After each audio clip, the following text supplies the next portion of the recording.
Nežinau, ar žiūrėjot į kalendorių, bet artėja kalėdos. Ir jeigu reikia dovanų, atvažiuokit į Ermitažą. Čia yra dovanų visiems, nuo mažiausių iki didžiausių. Tai nieko nelaukiam ir einam, parodys.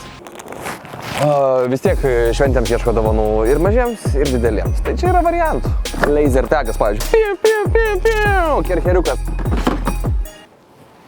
Preso treniruoklis. Ai ne, čia elektrinė freza. Pavyzdžiui, iš to jaučiu langus galite nusivalyti. Ne, čia sienų šlifuoklis. Gal jau reikėtų į antrą aukštą lipti, ką? Čia jau panašiau į dovanas.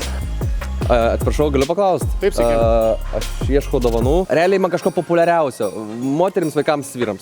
Moterims galite rasti plaukų fenų arba puikių tiesinimo žnyplių. Mažiesiems rasite barbių, žaislinių mašinėlių arba įvairių lavinamųjų rinkinių. O vyresniems, jeigu tarkim? Vyresniems vaikams rasite elektrinių dviračių, paspirtukų, taip pat galvosukių. O tai mačiau, aš kažkokie šitie Lego čia suaugusiems yra? Taip, tai tikrai yra pats ieškomiausias šių metų žaislas. O jeigu, pavyzdžiui, man reikėtų tėvukui ko nors? Viena ieškomiausių tėčių prekių yra plaukų kirpimo mašinėlės ir barzdaskutės. Okay. Taip pat, jeigu tėtis mėgsta klausytis muzikos, tikrai rekomenduoju nešiojamą Bluetooth kolonėlę.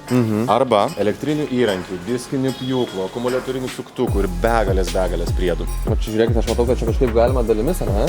Tikrai taip, su InBank Moki 3 leasingu. Ok, aš pamastysiu. Ačiū jums labai. Ačiū. Sėkmės jums. Šiaip pagalvoju, kodėl mes bijom kartais imti dalimis. Nėra ko bijoti. Žiūrėk, tai sumokė vieną dalį, tada kitas dalis gali investuoti, po mėnesio sumokėti antrą dalį, vis dar investicijos veikia ir tada trečią dalį.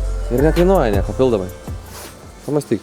Užsukite į Ermitažą kalėdoms, nes čia yra krūvos dovanų, už kurias galite sumokėti su InBank Moki 3 leasingu. Atsiskaitykit per pirmus 3 mėnesius ir jums bus taikomas nulinis pabrangimas.